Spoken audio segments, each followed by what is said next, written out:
Hi class, Mrs. Calvi here. I'm just going to be doing a quick review on adding and subtracting fractions and mixed numbers. So I have a problem here. First thing I want to do is I want to come up with a common denominator. So if you remember in class, what we're doing here is just putting our equal sign. I always reminded you that you want to carry over your whole numbers because many students make the mistake of forgetting about their whole numbers. So bring those over. And then we are going to find a common denominator between 2 and 8. Well, I always look at the smaller of the two, and in this case, I would say, does 2 times a number give me 8? If my answer is yes, then 8 is my common denominator. And 2 times a number does give me 8, so I am going to be using 8 as my common denominator. So I'm going to be putting my 8s here. So this is staying exactly the same, just getting carried over, right? So I'm going to carry that 3 over. Now, 2 times what gives me 8, and that's 4. So if I multiply the denominator by 4, I need to multiply the numerator by 4. 1 times 4 is 4. So now I have a common denominator. I can go ahead and add my mixed numbers. I always start with my whole number first because, like I said earlier, if you don't start with your whole number, you're going to end up forgetting about it. So 9 plus 6 gives me 15. Then I'm going to take my numerators, add them. 3 plus 4 is 7, and my denominator stays the same.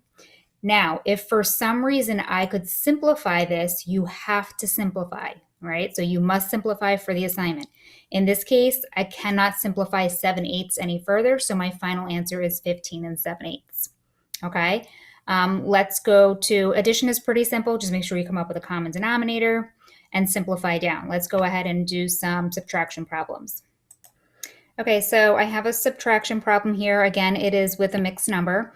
First thing I need to do is come up with a common denominator. I'm going to carry over my whole numbers first, so I don't forget about those. So carry over the 4 and the 1.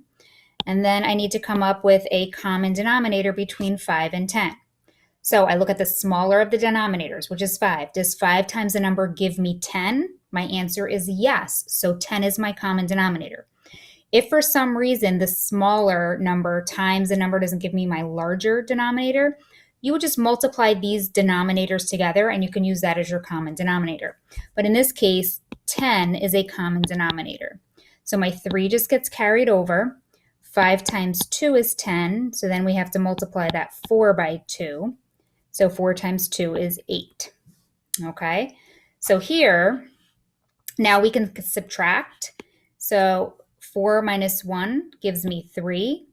8 minus 3 gives me 5 over 10.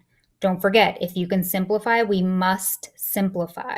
All right, so now I can simplify 5 over 10. Carry over your whole number because many students forget. These are both divisible by 5. 5 divided by 5 gives me 1. And 10 divided by 5 gives me 2. So my final answer is 3.5. You must simplify. You will lose points if you do not simplify down. Okay, let's try one more subtraction problem. Okay, so let's say I have this problem here, 16 minus 2/3.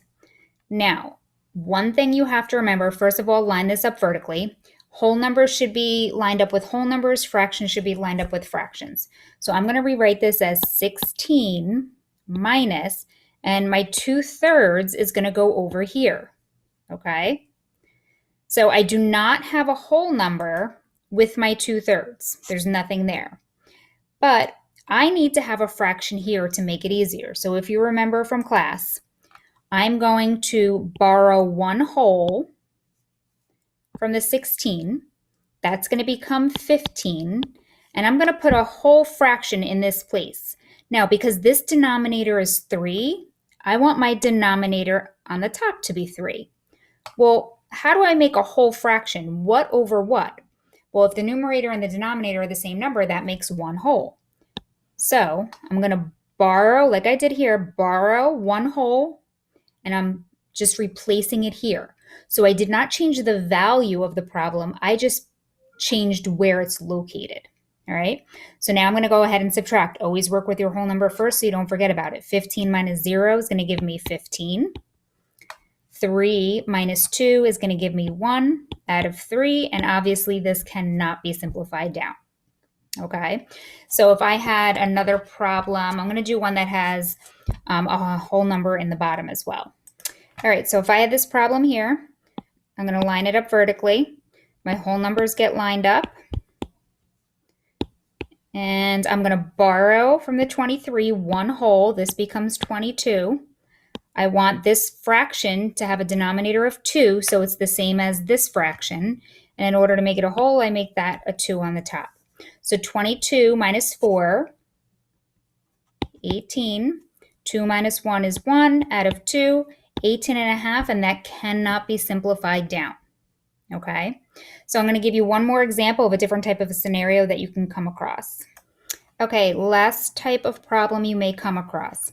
So I have 10 and 1/4 minus 6 and 2/4. First thing I'm going to do is I have a common denominator, so I don't even have to come up with a common denominator. My problem here is I cannot take 2 away from 1. So I need to change my mixed number at the top. So if you remember, what we did in school was we borrowed, right? So we're going to make this a 9. We are then going to add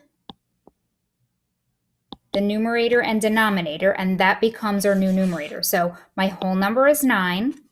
I'm adding the 4 and the 1, which gives me 5, and I'm putting that over 4. My bottom mixed number doesn't change, right? So now all I did was, when I cannot subtract the bottom from the top, I borrow 1 from here. So I'm borrowing it, becomes a 9. Adding these two together gives me my new numerator, and I'm putting that over 4. So if you think about this, I borrowed 1 whole from here. It's the same thing as me adding 4/4 to the 1/4. Well, 4/4 plus 1/4 equals 5/4. But I showed you the trick of all you do is add your numerator and denominator. That becomes your new numerator. Okay? So now we can subtract. 9 minus 6 is 3.